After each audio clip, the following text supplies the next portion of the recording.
So without further ado, we're going to jump right into business lawyering with Karen Sandrik here. So let me do a quick intro. They're prepared for me, so bear with me if they're horrible comments. I apologize.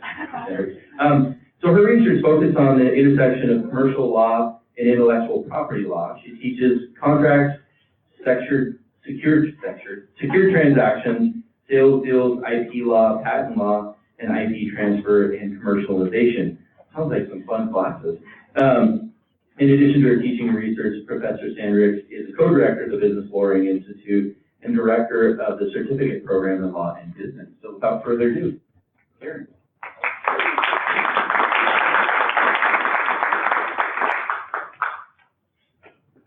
Well, thanks for having me. I appreciate the invitation, Eric, and appreciate being able to come speak to you guys. What I'd like to do with this presentation, well, one, I'm also kind of a wanderer, so I hope you don't mind that. I just walk around. What I'd like to do is tell you a little bit about the Business Lawyering Institute, tell you why we feel like it's really important to have this, and to tell you how this is impacting our classroom, as well as maybe I can do a little bit of an ask of you guys for your input, for your help. We're still in what we would maybe call a beta, a testing phase, so this is year 3. We have a lot to learn, and we have a lot of need, and what I have found is that I have plenty of room for folks to be involved if you'd like to. I'd love to have non-attorneys come to my class, and I'll kind of explain how that works. So I would love your feedback, and we'll get going. So hopefully somebody who's coming will kind of mean something to you guys, but Willamette University College of Law, for many years now, has been following, I think, the tradition of WU, Willamette University as a whole. We have amazing leaders that are coming out, advocates that are coming out of our undergrad Atkinson Law School, and these companies just represent where we've had attorneys play a very impactful role at an early stage. So, one of the first, handful of attorneys at Starbucks, at Nike, for example, diversity officer at Safeway, general counsel at Boeing, so on and so forth. And I think that's a tradition that we're really proud of and that we want to continue, particularly focus on that business aspect. Now, we're all aware that we had a little bit of a downturn, and part of that downturn in 2007, 8 has really impacted legal education. I will say, a lot of the criticism over kind of the pedagogy, the teaching that we have in law school happened right before that crash, so to speak. But let me give you an example of some of the criticism and how that criticism is shaping what we're trying to do at the law school right now. So Carnegie Foundation for the Advancement of Teaching, they did a study. It wasn't just limited to law schools. There's a lot of criticism of medical school, nursing school, that sort of thing, business school, management school. But the Carnegie Foundation put a report out in 2007, and they said that they found law schools generally give only casual attention to teaching law students how to actually use legal thinking and the complexity of the real practice of law. Furthermore, law schools are failing to complement the focus of skill in legal analysis with effective support. I think this is interesting for developing ethical and social skills. It's not just about knowing how to draft a contract. We actually need to be ethical and have great social skills, something that we could all use a little bit more of right now with what's going on in our nation. We also, if you look at the ALI, American Law Institute, the ABA, the Association for Continuing Legal Education, they had a summit around that same time period where they, from law schools, are really right now capable of serving as effective beginning professionals. Law schools, and really if you would sum up the criticism kind of at work, law schools, you could say, have been doing the same thing in the same way, and I'm always going to look at Cody right here, he's one of my students, fun to see you, Cody, for, I don't know, 80 years. We do the same thing in law school. We have the Socratic method, everyone's heard of it, the theme of paper chase. And, the case method has a place, but it's not the end goal. You don't actually go into practice and get Socratically grilled by your clients. It's not the way it works, although it does effectively teach in some ways. And so this criticism was really saying, look, the market has changed, clients are changing, are demanding new things, and legal education, you are not changing quickly enough. We can also talk to current practitioners, recent students who, and I'm sure Cody has some good examples too, of where he went into practice and thought, oh my goodness, I could have been prepped better for this. Vince Chiapetta. So Vince is one of our, he was our co-founder with me on this and co-director for the first year. If you know Vince, he's in his phase out retirement year 3. This is his last semester. I'm so sad. He's wonderful, and he's been at Willamette for a long time. He was general counsel at Intel and a bunch of those types of companies. And he, for many years, has, even prior to this, noticed, and he's famous for his business lawyering classes, he's noticed I wasn't prepared for practice, and I feel like we're not preparing our students for practice. I got to the law school in 2012, and he focuses on patents, so he and I immediately kind of teamed up. And I told him of a story that I had that, you know, Cody and others may have heard already, so bear with me. My first year of practice, I was a patent practitioner in Atlanta, Georgia, with a firm called Troutman Sanders. And I'm not a patent prosecutor, so I don't have a science background. I was a litigator, so I would take a patent and say that it was either valid, enforceable, or that it shouldn't be enforced. So I had taken, you know, by my second year, I knew I was going to do this. So I had taken every single IP course. I was a Florida State grad. Taken every single IP course, including patent law. I had done, you know, everything I could. And I had been practicing for about 6 months. And I was working on this assignment, you know, given down to me from our head partner. One thing that we do in patent law is we try to forecast how patent litigation will impact the market. So for a very big client who does a lot with our stock exchange, I was looking at this piece of patent litigation involving some high tech and trying to figure out what the result would be and how that would impact stocks so that this client could pull money out of stocks if it was going to go down. So here I was presenting what I felt was going to happen in this patent litigation to the main partner. And he stopped me and he asked me about a little bit of technology. And I'm like, oh gosh, I'm not really a techie. I learned tech well, but I'm not a techie. And I was like, well, I love circuit boards. I was like, oh, is that enough? And he's asking me a couple more questions, and I'm like, you know, and you're kind of trying to fake it. You know, I'm a first year associate, and I finally had to say, Doug, I don't really know much about the technology, but I know a lot about the litigation. I can tell you how the judge is feeling. And he said, Karen, have you read the patent? Can't lie, right? So, ethics. So I said, no, I haven't read the patent. I can do that right now. And then he took it a step further and he said, Karen, have you read any patent? And I had to sit there for a moment, and I quickly went through all of my education, my 6 months of being at this firm, and I had to honestly say, I've never read a patent. I've never even picked up a patent. But I'm a patent litigator, Doug. I'm not a prosecutor. I don't need to do that. I got removed from all of my cases, and for 2 weeks, I got put into what we call the file wrapper room, and I was told to read patents. I was told to just read the client's files, because if I didn't even understand kind of what it looked like from the beginning to the end, how am I supposed to try to enforce it? You don't understand the context, Karen.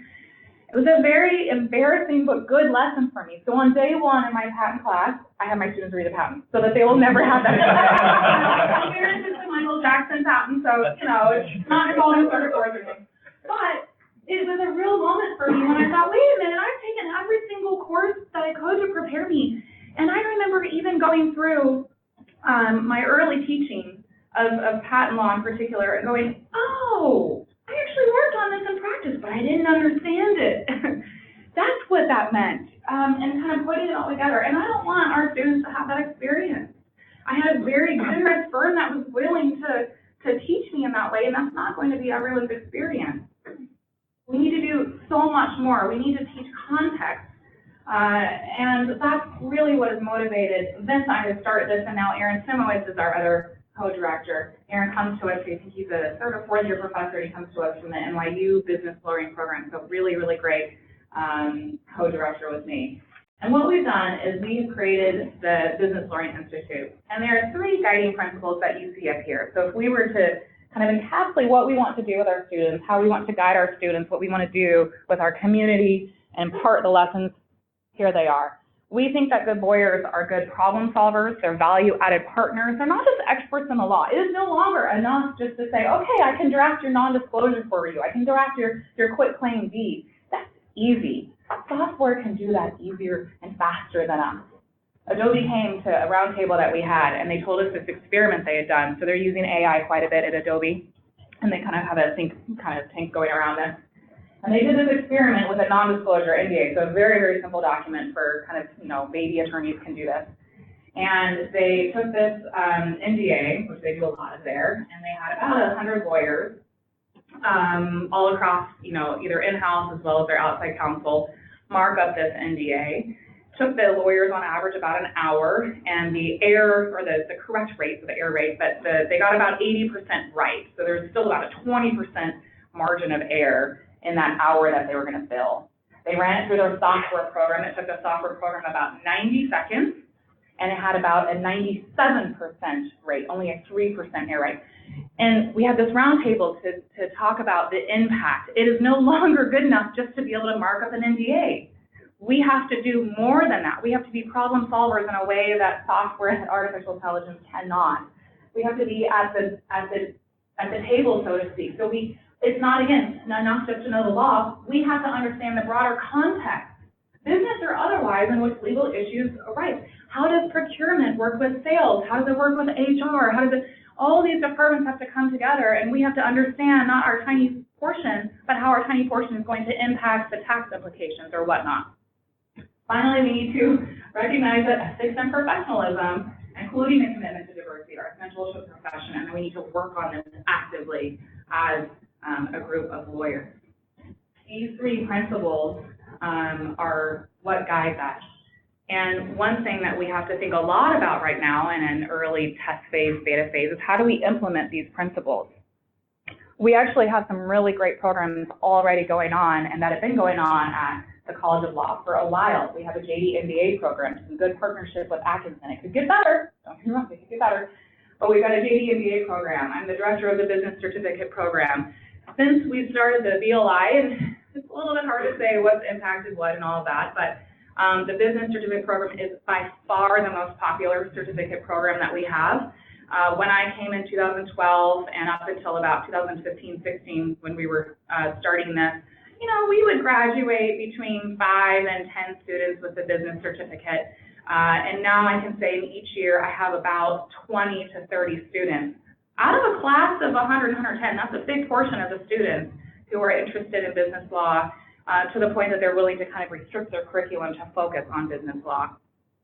More so, these are very active, at least right now, business law society. It's kind of gone up and down as these societies and these clubs go, depending on the leadership. But right now, I would say, other than our SBA, of course, it's the most active group that we've got on campus.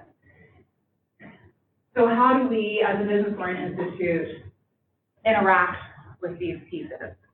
There's a couple ways that we could. Originally, Vince and I thought, we could be an umbrella program. We could help house all these programs, bring them together. And then we realized, we don't really actually have money for that. We're in a beta phase. And so right now, we don't have the facilities, the bandwidth to do that. So what do we do? And what we are right now and what we're going to be, I think, for the near future, is that we're an advocate, we're a supporter, we're a liaison, and we help create synergies between these programs. So I work closely with our faculty advisor for the JD MBA program, David Friedman, and try to figure out, one of the criticisms of that program is that when our law students go to the Atkinson program, they feel very cut off from law, but they're so immersed in Atkinson and they love it. And then vice versa, when they come back, they're really immersed in law, but they feel like they've lost their connection to Atkinson. So how do we keep that connection, create that synergy between the two programs? Same thing with the Business Certificate Program. For example, we don't teach marketing. We actually have an accounting for lawyers class, but not a real accounting class, and business lawyers need this. So we send you over to Atkinson. Maybe you don't want to do the full MBA, but go take a class or two. That's great, and we can support that with the Business Certificate Program and count that towards the certificate program. There are three ways in particular that as a liaison, as support, as an advocate of these programs, that we're trying to draw these guiding principles into the core of what we do. Inside the classroom is, for me, the most exciting part of this. This is an example. This is from my Deals class. I teach a class called Deals. It's a new class as of the BLI. It's one of our first BLI sponsored class. If you know these guys, this is Go right here, Bond Counsel. We have a class where I haven't counted this past fall, but the year before I had, I can't remember, 15 or 16 professionals come into my class. This class looks at 4 different deals in very different industries. I am not an expert in these industries, so I bring experts in to come help me. So we, for example, this past fall, we did a skincare startup, a family succession plan. It was an agricultural firm worth about $25 million that was passing down to the next generation. We did an asset purchase of a manufacturing plant, and then we did a real estate deal. And so I had folks come in, lawyers and not, come into the class and help workshop parts of these deals. So what you see here are my students kind of gathered. There are 3 tables. You can't see the table back here. And this is actually a joint class. So these are my deal students, and if you see back here, Aaron Slimowitz in the corner, he's the other co-director. It is his debtor creditor class, bankruptcy class. We came together and did kind of a workshop type thing. So we've got new classes like deals. We have David Stork, who taught in-house counsel, who's a practitioner. Scott Davidson, who does entrepreneurship in the law for us. So it's classes that faculty are doing that are new, but it's also bringing in adjuncts to come teach new classes for us that hopefully are going to be meeting the needs of our students. It's also about revamping the classes that we already have. Again, at worst, this criticism says you've been teaching the same thing in the same way for 80 years. So how do we rethink what we're doing? And I can give you examples again using myself just because it's easier. When Cody took my secure trans class, we had a textbook, and it was, I did some problems, I'm sure. In secure trans, you don't do as much kind of the case method as others. But now I don't use a textbook. I do completely simulation-based problems. I've thrown out that textbook. They don't have to buy one. I give them kind of an outline, and we go from there. So every day we just work through the statute. I bring in practitioners, and we just learn in a problem-based way. Contracts in a similar way. I don't do the Socratic method with my contract class anymore. Now that's easy for me to say because in the fall they also take contracts, and they have Curtis Bridgman or Curtis Dean, and he's a very traditional case method. So I know that they've learned how to read a case from him. He's very good at that. And so when they get to me in the spring, I kind of throw out the cases and I say, okay, let's draft. Let's actually get into practice and figure if you really know what this means, what you learned in the fall. And it's just this new way of teaching, and I find our students are really receptive to it. Other classes, trust and estates, historically a class that can be taught the same way that was taught 80 years ago. Andrew Gilden, our professor, he's bringing in practitioners to do workshop days. Okay, we've learned a lot about how you would actually create a trust. Now let's do it. Let's talk to this practitioner who does this for a full-time gig.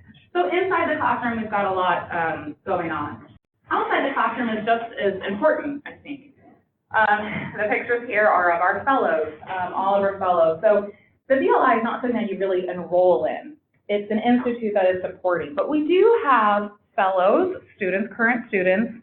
We've got 2 second years, 2 third years. And if you're a second year, that means you'll be with us for 2 years. And these students help us understand what their fellow students are wanting. They help us understand that student needs. They also help us reach out to the community. They help us create events that are at most attractive to them. So we have a $500 scholarship that we give them and that I demand some of their time. Every single semester, they are in charge of doing some sort of they typically pick a networking event, but it depends on the fellows. Our current fellows are the top 4.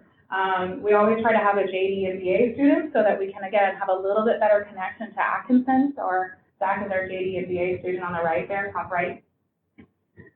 We also try to have I don't know what the proper term is now in higher, but a non-traditional student. So Tamara right here, I thought she was a chemist for 10 years. She was a teacher for 10 years, and now she's a second-year law school and student and just killing it and having a wonderful time as kind of a third career.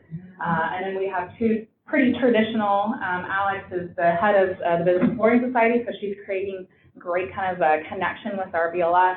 And Will is kind of your traditional just student that comes in knowing he wanted to do some sort of business law. So these students, they host networking events.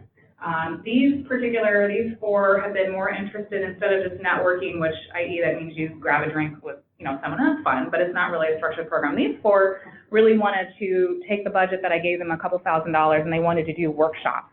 So we've done a lunch and learn series where we bring people in to talk about their real estate transaction practice and ask them to do some sort of a simulation with our students. We did a lunch and learn where how does a contract differ from one industry to the other. So maybe we have an NDA or something like that, and how would it look in real estate versus pharmaceutical versus, you know, social media practice. So each student can kind of do what they want to do. These students also get access to mentors in a way so that we can, again, try to figure out how to best meet their needs, and they've been really, really pivotal in understanding, helping Vince and now Aaron and myself understand what our students need, what they feel are lacking. The most recent project they did for me is they looked at every single business law offering at our competitors, so to speak, our fellow law schools. So what is Lewis and Clark teaching? What is U of O teaching? What is Seattle U, Washington University offering? And is that comparable to what we're doing here? And I'm happy to say that by and large, yes, it is. We have fewer tax classes. We have fewer offerings in things like securities regulations, although we just hired someone who's going to do that for us next year. But it's been a really good thing to kind of figure out, okay, are we competitive? Again, are we meeting what other schools think are the needs of our students? So outside the classroom, classroom's missing there, but events and whatnot. And then our third piece of how we implement these principles are we want to connect with the community. It's not just about our current students, it's about our former students and just lawyers. Even if you didn't go to Willamette College of Law, we want to connect with you and show that we are a leader in business lawyering here in the Pacific Northwest. So we're hosting, we've done the roundtable with Adobe, for example. Next week, we've got quite a bit going on. On Friday, we have a conference focusing just on teaching business law and what that means today and how we can do this better. So we have folks, for example, Vic Goldberg, NYU, he's kind of the pioneer of the deals class. He was doing this decades ago when no one else was, so he's coming in. We've got local practitioners, we've got professors from U of O that run their transactional labs that are coming up. And we have a full day where we're just looking at how can we do this better for our students? What does it mean to teach business lawyering in 2020. The day after, on Saturday, we're doing something really exciting that's going to connect what we're doing, what we learn in the classroom, what we learn outside the classroom, and our community. Apparently, Willamette College of Law used to be really successful at transactional moot courts. The moot court typically is, you know, may it please the court, and you're kind of arguing in front of the Supreme Court. Transactional moot courts are sitting down and you're negotiating deals. So we're doing our first competitive transactional moot court in, I think, about 15 plus years. And the BLI is hosting that in conjunction with our moot court board next Saturday, where we're bringing in former competitors at Willamette that have not been able to do that. So it's really fun. Some of our alumni are coming back and they're excited that we're now hosting this, and our current students have been asking for this for years. So it's something that the BLI can support and do. We also have our first annual, it's still in the planning stages, but we got a donation from Eva Kripalani, who's right there, and her partner in Large, to host an annual women's event. One thing that I hear from our students a lot is that we do not have enough diversity and enough women in the C-suite and coming to events. So I have a really hard time getting women to come to my deals class, for example, and my students have noted this and demanded more of me, which is fair. So we are hosting a women's event. It'll be sometime, May 13th, May 13th. We're hosting at a women-owned distillery up in Portland, and we have an invite list of 100 women who are just doing amazing things here in the Pacific Northwest, and we're really excited to create a better connection, a foundation with great people that can come help us in the classroom, and again, connecting in a way. We also host CLE, so Tiffany helped Aaron Simlis, the other co-director, host a CLE and bring our alumni in and get you guys some CLE credits when you need it. But this is just a really fun passion project that we believe in, that hopefully will do so much more than what we traditionally have been doing in law school. Connecting our students with current lawyers. I think one of the biggest things my students are saying that they enjoy in my deals classes are when non-lawyers come to class. When I have accountants and bankers, for example, I have two of those kind of stakeholders always come into my class I had an entrepreneur 2 years come in and kind of role play one of my industry projects, and one of the things my students said, wow, he's different, he thinks different, he's really not averse to risk, that's scary. And how do we handle that as counsel? And it's really great to give that exposure to law students and get them to think about how they will have their own practice and impact their communities in their practice. So that's my presentation for you. I'm happy to take questions. I'm happy to talk further in detail about some of our classes and anything. Tiffany? I just want to add that when we talk about BLI, our alumni who practice get it. They're excited about this. This is something that they want to see. They want our students to perform well when they come work at their firms, when they hire them, when they're interviewing them. So this is something that is one of our most asked about programs when we're looking at what we're going to provide to alumni. So thank you for that. Yeah, it's been really fun. I think the response has been overwhelmingly positive. In that our lawyers, one thing that Vince and I did early on is we went and just met with a bunch of lawyers and we said, what do you want from our students? You know, what are you not maybe seen in our students? We met with firms that had historically, for example, Perkins Coie had historically hired our students that were no longer hiring our students. Why are you no longer hiring our students? What's going on? And primarily the feedback that we got was your students are not coming in. Practice ready is such a misnomer. Are they really going to come in and be able to do a lot of practice even after this? No, of course not. But they're not coming in with the lawyering skills that our lawyers have to have. And that includes the ethical, the social skills that is kind of a unique thing to teach in law school. In my deals class, they do, the very first year I taught it, they do group work.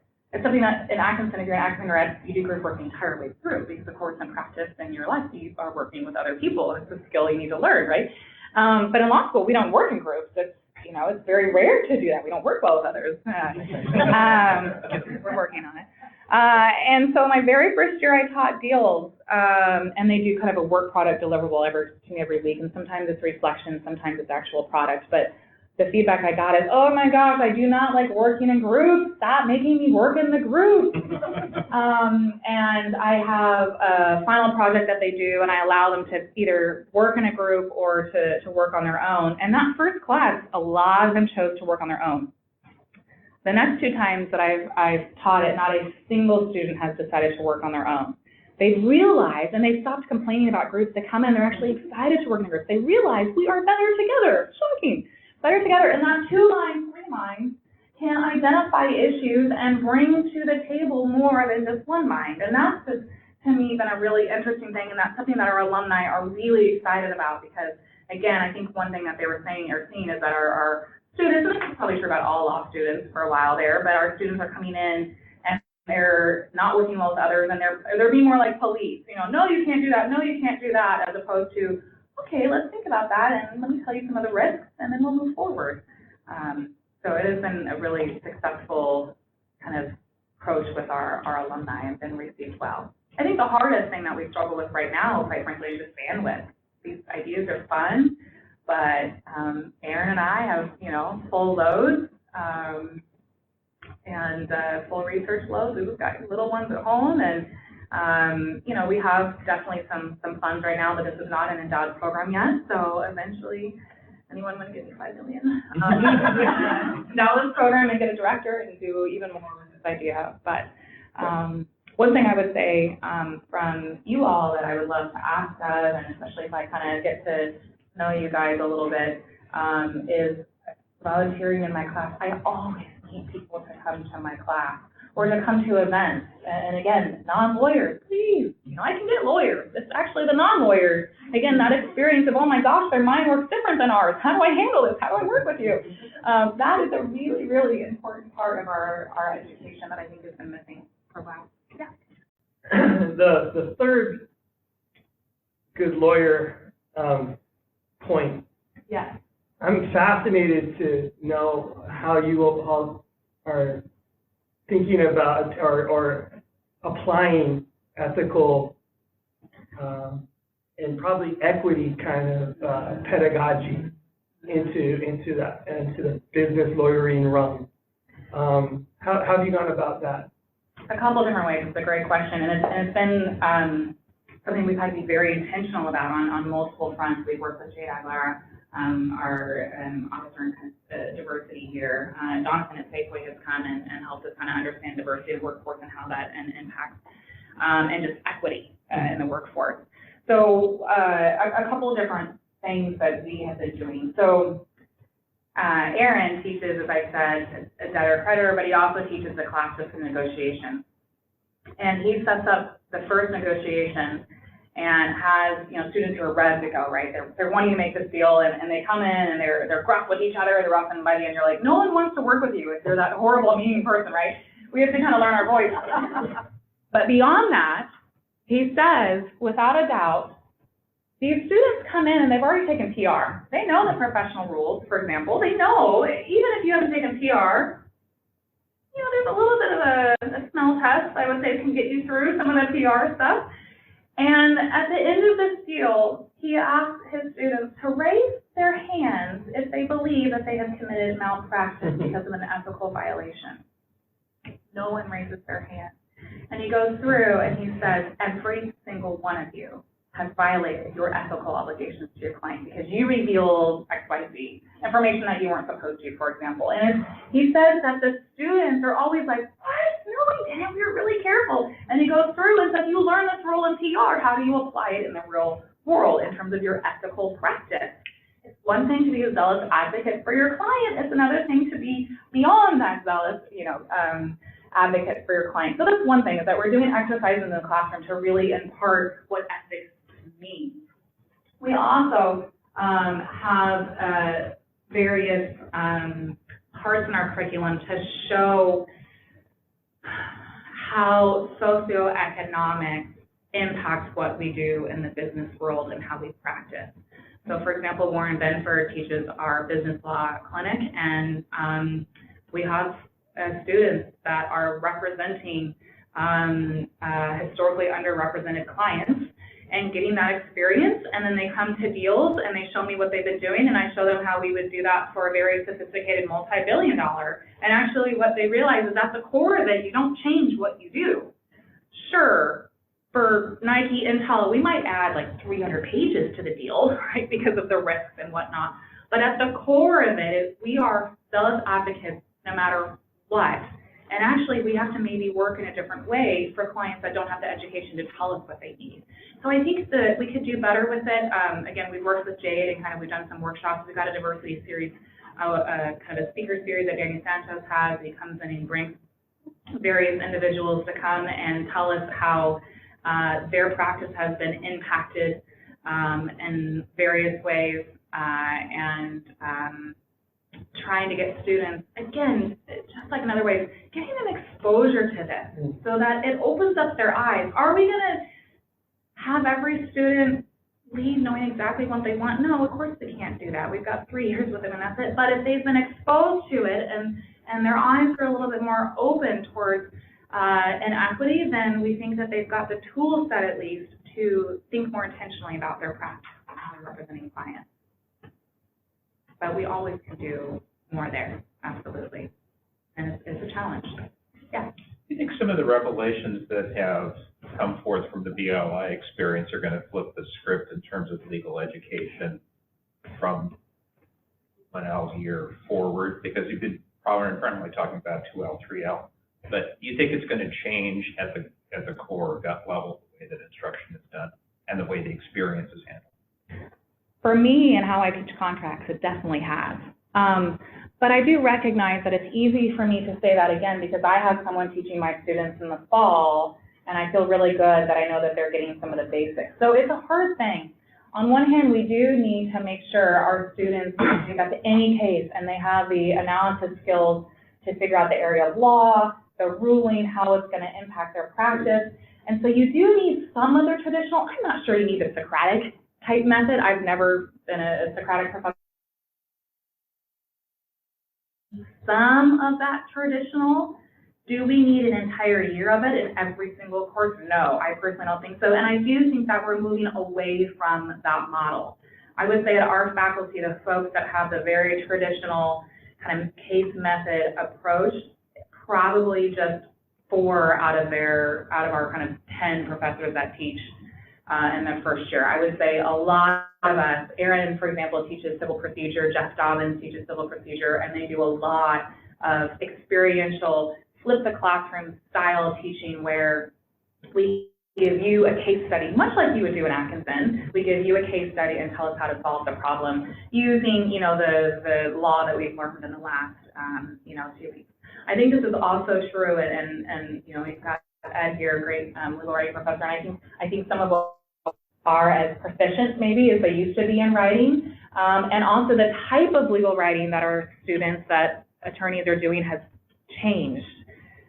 It's very rare nowadays that you would want a student to type up to give you this huge memo. It's too expensive. I was talking to a Nike attorney, this was about 3 years ago, and asking her, you aren't hiring our grads anymore again. What do you want to see? And she said, you know, I've got a student right now. She said it's from an Ivy League school, and she said the student recently handed in a memo, 20-page memo. She said, I do not have the time to read 20 pages. And you just spent how many billable hours, you know, in terms of billable hours. So she said, and she's a very dramatic, fun person, she said, I put it in the trash, and she said, in essence, what I want is a tweet-length, 140-character answer to the question I asked you. And that's hard for legal writing professors to try to respond to that. So I do think in the first year that Ed and his colleagues are having to confront some of that. On one hand, you need to teach the basic skills. On the other hand, you need to adapt your teaching methods to what's going on in the real world. I had a very similar experience in my practice. I was a summer associate, and I got asked on a trademark issue and something descriptive or, you know, whatnot. And I remember it was about an 18-page memo. I was very proud of it. And I was like, this is exactly what legal writing has taught me to do. And he didn't throw it in the trash, but he was like, number one, I disagree. I don't have to read the 17 pages. I disagree with you. And why did you? I know this stuff. Don't write me a primer on trademark law. You're wasting time. You know, you might have to do it for you. You might have to read that and teach yourself. But this is not first year. Legal writing is what he kind of told me and joked with me. So I do think that in the first year this is changing what we do at the core. Mm-hmm. I think there's still room for some of the traditional, but it is changing what we do. Yeah. Do you think the bar exam will ever adjust to bring in some of these concepts of like actually how to be an effective lawyer? I think the bar exam, to respond to that. I think significant progress has been made since I started in academia in 2010. I remember I got here in 2012, and one thing that our Oregon bar, at least they did prior to going to the uniform bar, is they would email out after the exam, not before, but after the exam, they would tell us, you know, what questions were on the exam, and they would ask us professors to write model answers.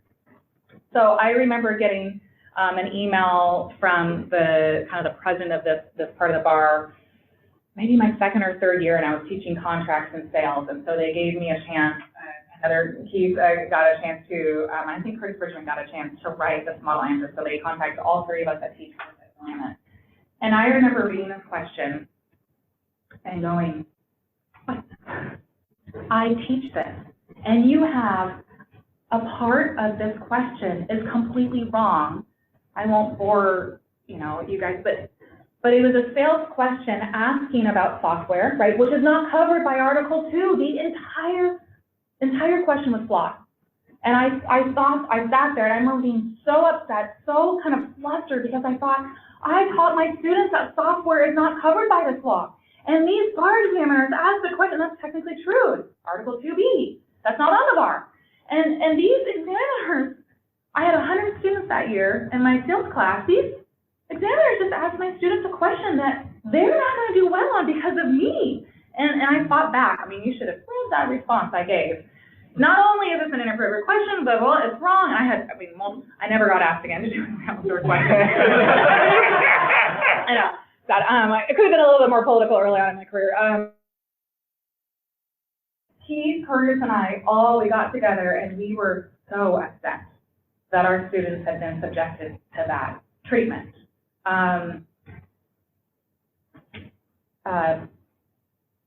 This week, Tuesday and Wednesday, our February students took the bar exam. Now, I'm not actually seeing the questions. It's a uniform bar exam now, so it's not just Oregon. It's quite a few states, and so now instead of asking Oregon practitioners that don't normally write test questions to write test questions, we now have professionals that are writing these questions, and that is their job. Secure Trans, kind of the class that I teach a lot every year, it was on the bar exam again in February. It is the #1 tested thing in the past 4 years or so. I also, on the side, I write these questions and do videos and stuff for a bar prep company. And what I've seen is in 2006, 7, or 6, 7, and maybe 9 here in Oregon, they asked the Secure Trans question, and it went something like this. Farmer Joe, blah, blah, blah, with Night Flyer Finance. I mean, the people that they're putting in is almost disrespectful. Our students have spent 3 years, and you're saying Farmer Joe is your debtor. That's what we did in Oregon. The bar questions that are now being asked are professional, they're real world, they're actually using businesses and not just these funny little characters that we're kind of putting together. And so I think the bar is becoming more responsive. Real estate trans, secure trans, crim law, agency, those are the questions I'm missing too, but that were asked in February. So I feel like the content on the bar exam is much more realistic to what our students are going to be seeing. They're actually testing what is important to our students right now. Does it show that students, is it really a great competency test? I mean, there's a joke that the day you take the bar exam, you know more than you'll ever know again in your whole life. Practice. And I can say for me, that's very true. I mean, I couldn't come up with some of the knowledge I had at that point. So I think there's a lot of room to be done with the bar, but I think we've had some really good progress that we're treating it truly as a professional test and not just this silly little entrance exam where people are having fun writing characters into the exam. So I think it's gotten better. One thing that we're throwing out is, should we model our legal education like they do in Europe? Should it actually be a 2-year program and a 3rd or 4th year of apprenticeship and get rid of the bar exam and just actually practice for a year or 2? President Obama kind of put that out when he was president. We've got some states that are interested in doing that and actually are cleared to do that. This is how Kim Kardashian is going to be a lawyer soon without going to law school. She's actually just training under a law firm. That's California's allowed that. So I think we're seeing some movement that will impact the bar exam and how it works. I don't think I want to know what was said over there. I know, I was hesitant. But I do think that we're having some major kind of movements in legal education right now. I have a tangential question here. So I did a master's program through Lewis and Clark Law School, and I understand that Willamette Law has a similar-ish, the ability to get a master's degree through the law school. And I'm just wondering if you could speak a little bit to, is that program growing? Is it successful? How I really appreciated my experience as a master's student in the law program at Lewis and Clark. And just if you could comment a little bit if there's more students, as I talk to people in my career and they're like, oh, you went to law school, you don't have a law degree, but like, oh, you learned some really cool stuff that's applicable to your career. That sounds cool. If you could just speak on that a little bit. Yeah, we launched that program as, fact check me here, maybe 2015-ish. We launched it somewhere around there. It was not something that was here when I arrived in 2012, I know-ish, I don't know. And the idea was, in particular, with capital government being right here, there's so many folks, for example, that are working in contracting that you don't have to be a lawyer to have that job, but so it's a, not a JD required, but a JD preferred type job where you might do well if you actually learned about the contract law that you're writing into your procurement contract or whatnot. So I think we launched the program with that specific need. I don't think the program was ever launched thinking it was going to have a ton of students in it, and I think that's largely been true. I think we'd probably love to grow the program a little bit.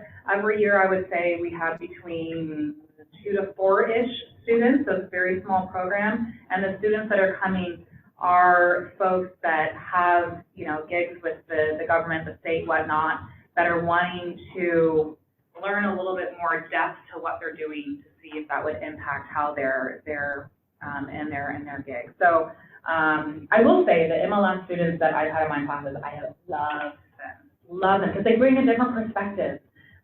You know, we've got a lot of what our students call K through JDs, and that's totally fine. I was a K through JD.